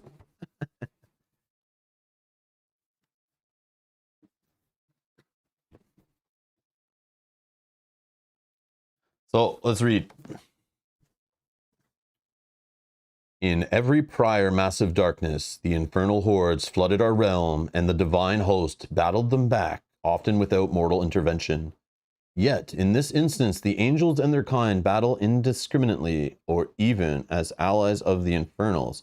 Something is wrong in heaven, and it is up to the Lightbringers to find out what has gone awry, and, if possible, to correct it. So it looks like you get some more mobs, more bosses, more cards. Yeah, you get 10 enemy miniatures, 6 angel minion, 1 angel leader, 1 Uriel, 1 archangel Raphael, 1 Balberith, 1 campaign book, 2 boss dashboards, 4 double-sided game tiles, 1 town dashboard. Ooh, I'm all about the town. 5 green defense dice, 3 red attack dice. We didn't have red or green dice. What is that all about? Interesting. And 32 tokens, 286 cards. Massive Darkness 2 is a dungeon crawling board game for 1 to 6 players with no game master and streamlined rules. Players take their heroes on a series of quests to defeat the forces of darkness. A Massive Darkness 2 core game is needed to play with this expansion. Okay. The Heavenfall expansion introduces a new way to play Massive Darkness 2 campaign mode, which allows players to play a narrative series of connected quests, develop their heroes further than before with 5 additional levels, and takes them through a journey where they can choose their path to discover what's behind Heaven's corruption. And we also recommend you buy Gamegenic brand sleeves, 1 pack of sand, 1 pack of gray, and 5 packs of yellow. Thank you for shopping at Asmodee. I'm confused. Wasn't what you just opened with all the cards and minis a campaign? No. So if you've ever played Zombicide before, they usually just include the standard 10 quests, 1 tutorial, and maybe like 9 or 10 other quests. They're completely standalone, not connected. They have a little blurb. They have some rules. They're all very much the same. You play them in an order. They progress in difficulty if you want, but there's no connected story. You literally start back at 0 every time you play a scenario. There's no progress carried forward. You put the whole game back away. You don't save anything, and you can play them all out of order if you want, do whatever you want. We've done that before. We have playthroughs of playing Zombicide games many times on stream. We've played many times off stream.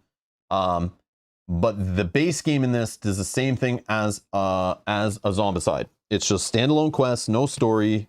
You just, in one session, the highlight of Massive Darkness base game, my understanding is the highlight, is you get a ton of loot in like a couple hour playthrough. You get up a ton of levels. You get a ton of abilities. Literally like every 2 or 3 rounds, you are just leveling up and getting items and killing mobs. And it's just like, you know, just constant dopamine hits, constant discovery, constant changing game state. It's just a whole session of leveling up and loot gathering, all shrunk down into like 2 hours. So in some games, like Sword and Sorcery, for example, you only get an ability every few play sessions sometimes, right? You only find a handful of loot, you know, over a couple sessions of like 6 or 7 hours of gameplay, you know? It's a lot slower of a progression. In a standalone mission from the core set of this game, it's 2 hours and you're getting like tons of loot, tons of levels, tons of experience. And that's kind of how they sell it. So it's just like kind of condensed. I don't know if that's the best way to describe it. I could be wrong. Tiny, you can let us know in the chat, or anyone who's played it. But that was how I was explaining like Massive Darkness 1 and 2 are kind of like on that level, kind of. That's why there's so many cards, because it's just like a loot fest. It's crazy. Which is why the game was kind of recommended to me. And what drew me to it also. But the campaign, I believe, will stretch it out over a connected story with branching paths, slows it down a bit, adds a few more levels of progression, because I think in a base game you only go up to level 5. This gives you cards and things to go up to level 10. So it kind of still gives you tons of loot and leveling up, but it stretches it out over a bunch of play sessions. And I'm assuming you save your state and all that stuff. But I couldn't find enough information about the campaign expansion, so I want to try it. And we'll try it out on the stream. We'll talk about it. We'll at least play a couple episodes of the campaign, I assume, just to kind of see how it works. And if we like it, we'll keep playing it. If you guys are watching it, we'll keep playing it. But based on how many people voted on our poll that wanted to see us play through the campaign, I said I'm in. I'm down. And I was really interested in it too. Like, I've played enough Zombicide sessions. I'm not really interested in playing one-off of this game. I want to try it one-off, but I'm here for the campaign. Like, that's really what drew me to it, that they have a campaign with it. Because Zombicides kept coming out year after year and they never had a campaign. It was super frustrating. It's a decent description. Lots of loot cards indeed, says Frederick. Okay. Tiny says the core quests are connected like Sword and Sorcery, but still not considered a campaign. Oh, yeah. They're just considered like loose story though, right? Like you don't save anything and it doesn't progress. It only progresses in like difficulty, right? Because Zombicides were always like that, right? They're just kind of like, you know, they progress in like kind of adding a bit more rules complexity each time and kind of maybe making them a little longer sometimes or a little more difficult. But that's the only progression that was there. You literally every time picked a new character, started from scratch, started with nothing, 0 abilities, and you just play a scenario. When you're done, you put it all away, reset back, no saving. But this, I think they're saving.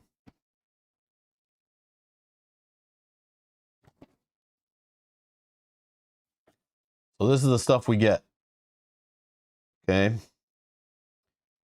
Game overview. From the depths of the infernal realm to the heights of the heaven, the Massive Darkness 2 Heavenfall campaign takes players all across the realms eternal as they pursue the source of the soup, blah blah blah blah blah blah blah. The Heavenfall expansion campaign mode introduces a new way to play, allowing players to develop their heroes further. Okay, we already read that on the back. The Heavenfall campaign consists of 14 interconnected quests, from which to explore 8 in the course of each playthrough. Some quests are brand new, while others take place in the Infernal Realm and present a new twist on quests from Hellscape. Okay, so you'll play some of the same quests from the base game, but they have a twist. The Heavenfall campaign features 3 possible endings based on player decision, but beware. If players lose the same quest 3 times, they lose the campaign. So there's no fail forward, I guess. You just keep replaying the same quests over and over again. Lame. But I guess it's fine. We'll see how they handle that. That's okay, I guess. I don't mind making you replay the same quest again. But like, once you fail it a second time, like a legacy game, just let you go forward, you know? You only have so much time before you give up on a game and move on to something else, so. Massive Darkness 2 Heavenfall introduces a bustling town filled with options for players to explore. As a home for the Lightbringers between quests, they will have access to the town services, allowing heroes to purchase specific items, buy potions for the next adventure, or even gamble. Sword and Sorcery Ancient Chronicles. Or Jaws of the Lion, right? You know, a little bit of gambling. I think, no. Was it Jaws of the Lion? Man, I'm getting confused between all the games now, but we were just playing one that had gambling too.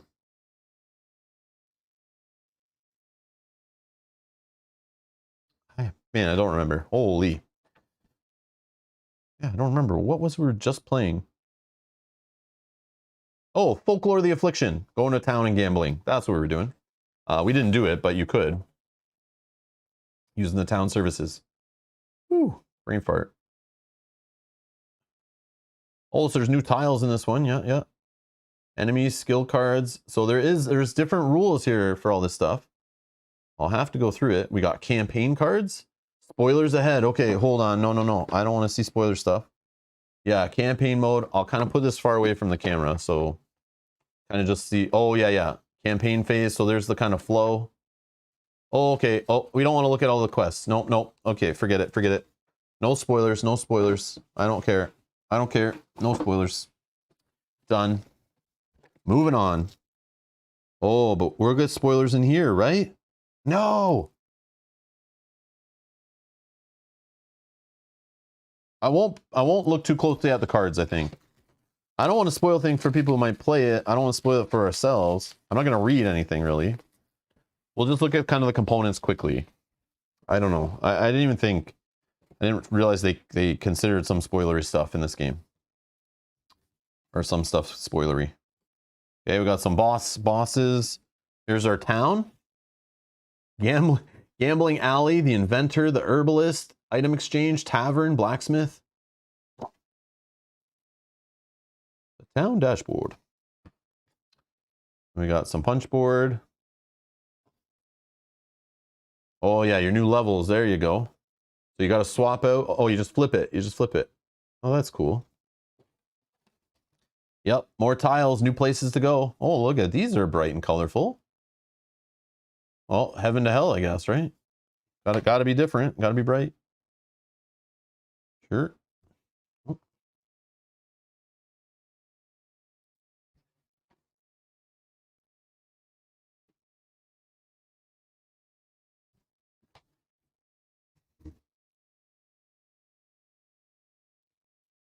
Look, it's a puzzle. I solved it.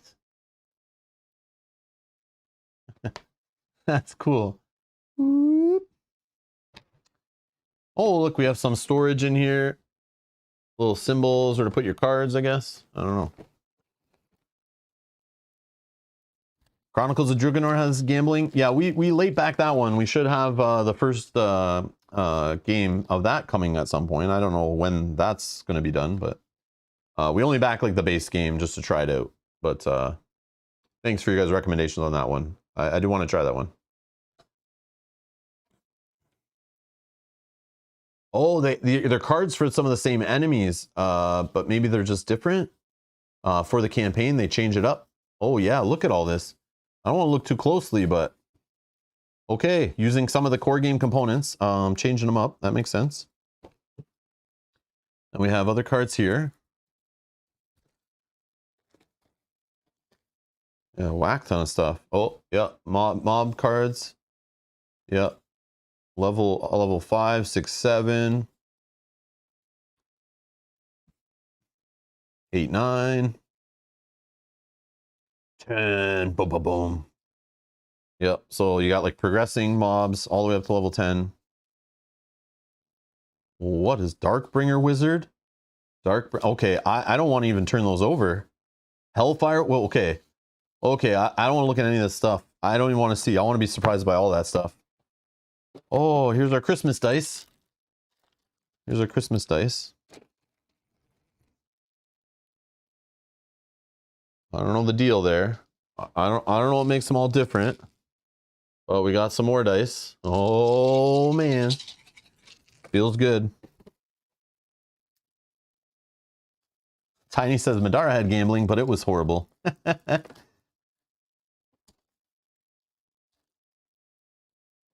Beetle says, so am I made to understand that the encounters in this are more random than Sword and Sorcery? Yes. I believe you just draw off decks.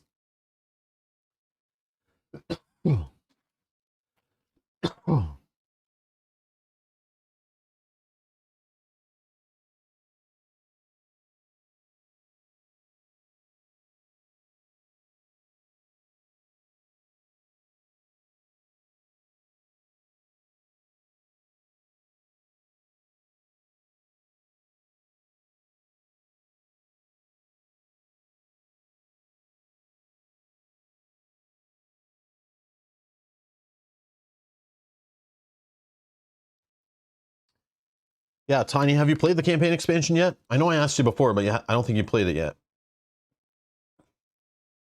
I couldn't find anyone who's really played the campaign expansion. So I'm looking to try it out. So stay tuned to the channel. We'll play it eventually. All right. So here's some campaign cards. Oh, those are sets. Those are they're sets like the Shadowbane set. Oh, okay. Okay, okay. They're just different sets of armor and stuff. Sorry, I had a throat tickle there. Oh, hacking my brains out. Good stuff. I'm already coughing and hacking from a dry throat. We're gonna have a rough stream later. We'll see. I'll drink lots of water before it. Oh, the Sacred Sword. I don't know how much of these I want to look through, but yeah. We'll just leave this. They're all like campaign cards. I don't want, they're all numbered. We'll just leave it like that. Got mob items. Okay. Oh, it's all the extra levels. Going all the way up to 10. You get a whole bunch of mob item cards. Oh, like, come on, man. How do you not want to play with the Devil's Firebow? I can't wait to play with those. And oh, the higher level skills and abilities. And those are probably continued. Yep. They're continued into here. So yeah, this is all just stuff to get you from like the levels included in the base box and continue on. So like up to level 10. Yep. It's all just a bunch of skills and stuff, which of course will feature as we play the different classes and things. Hopefully I get to try them all. Some more epic treasure. Ooh, more treasure. I'm in. Oh, legendary treasure. Oh, buddy. More epic treasure. More legendary treasure. I don't know if those should be separated like that, but that's weird. Okay.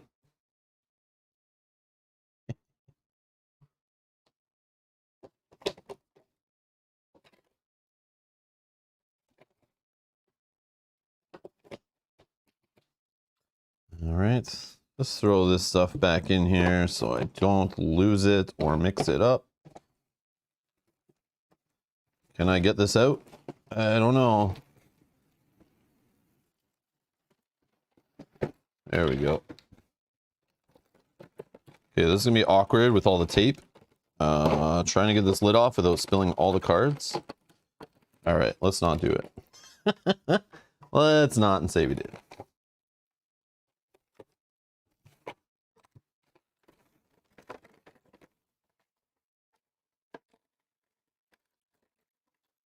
Tanya says, I've been enjoying the game greatly with just playing the quests.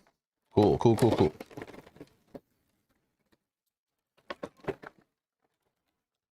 Yeah, so you like the quick, the like shorter session, just get a whole bunch of levels and loot, having a good time, and then put it away and just kind of forget about it till next time. Look at, holy crap. Okay, one sec. Let's start with the little guys. Ah. Okay, little angel looking dudes with swords, of course.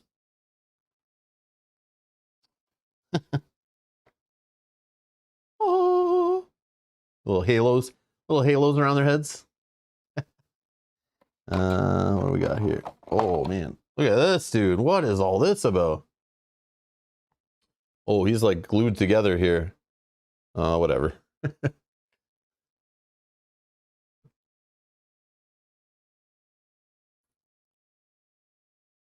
That's cool.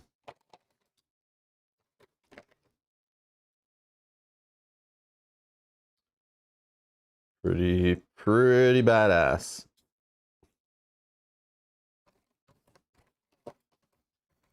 And the final one, look at this. Holy, look at this big snake angel demon thing with a goat head. Like, what is going on there? That's creepy stuff. That's cool. Wow. And some Dark Souls vibes off that one. Yeah, that's messed up stuff. That's some messed up stuff. All right, so these we won't worry about painting right away, because we definitely have to get through some of that stuff, and then maybe play some standalone scenarios, because I do want to try out the game standalone first from base game scenarios, and see how that goes. Oh, I should put the lid on. Can we do it? Can we get it in? Nope.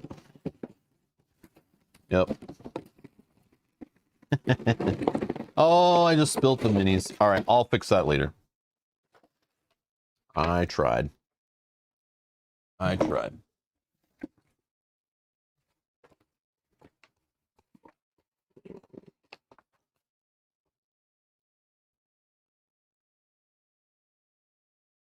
Yeah, I should have read.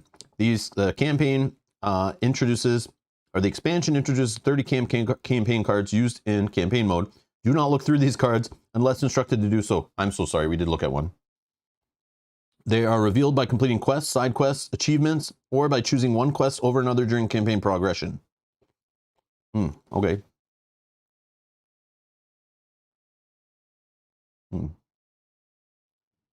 Now, my question, which I'm not seeing by scanning, if anyone has read or played or knows anything about the campaign in this game, or you're watching later and you know, leave it in the comments below. Are there jump in and jump out mechanics? Like, can I play this by myself, play the next scenario with Mel, play the next one with Mel and Kyle, and then Kyle doesn't show up the next week, Mel and I can play it still, and then the next week, like, Justin joins us to try it out? Or is it you're just stuck with the same, like, 3 people the whole way through, so you have to wait for your gaming group and make sure everyone shows up, or else you can't play? Because that would suck if you're playing 6-player and one person doesn't show up. That I don't know. But I'm assuming if it just sets up, it's just saving, like, hold on.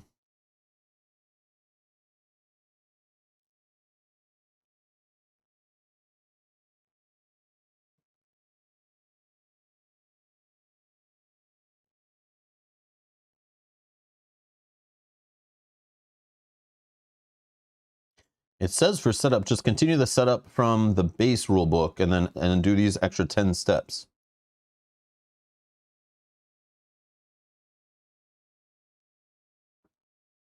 But where's like saving?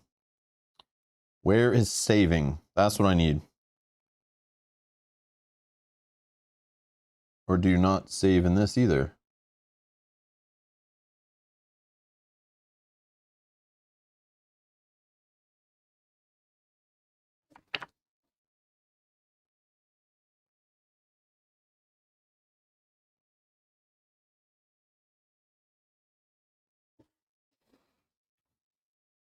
I don't know.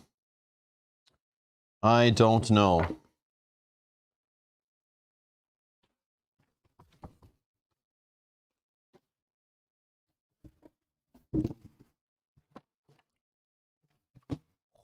There you go. I'll clean all this stuff up later. I'm not going to do it on stream, but I will do it right after the stream. I got to go prime some minis. So again, the plan is Mel is going to paint this, start painting some minis on stream tomorrow night. She'll probably do another stream maybe later in the week or the weekend. You can join her on her journey painting through it. Once she's painted through enough of it for us to play a scenario, we'll probably play a scenario. And a standalone scenario. Sorry, I should have said standalone scenario. And then at some point she'll move on to painting the campaign stuff, and then we'll play a campaign. I don't know how quickly that will happen, but if you're looking at watching this painted, as she goes through painting each different unique type of model, she'll do, I'm assuming most of those on stream, we'll see. Stick around, subscribe, that stuff's coming. And also we're definitely playing through the game. That's what we mainly do here. Live playthroughs or recorded playthroughs, and throw in campaigns and that kind of stuff. So if you're looking to see more than just a single playthrough of the game, of the starting scenario, we'll definitely play through more than just that. Unless nobody cares and nobody's watching. Then we'll just move on to a different game. But yes. Yeah, no blue shirt today. It's massive darkness, so I had to get the darkest shirt I could find. So I'm wearing a black shirt. Plus, I'm playing Star Wars Imperial Assault later, and I'm on the dark side. So I need to wear black. Come on. Come on, Yogi. Come on, man. You know better. Tanya says we don't reset between each quest. I connect all the quests as a single adventure. So quest 2, we start with our skills and equipment earned from quest 1. Oh, okay. The base mechanics and balancing allow for that type of gameplay. Oh, I did not know. I know, I have to read the rules and it'll all make sense. I was just curious. No blue shirt in 4K, I'm sorry.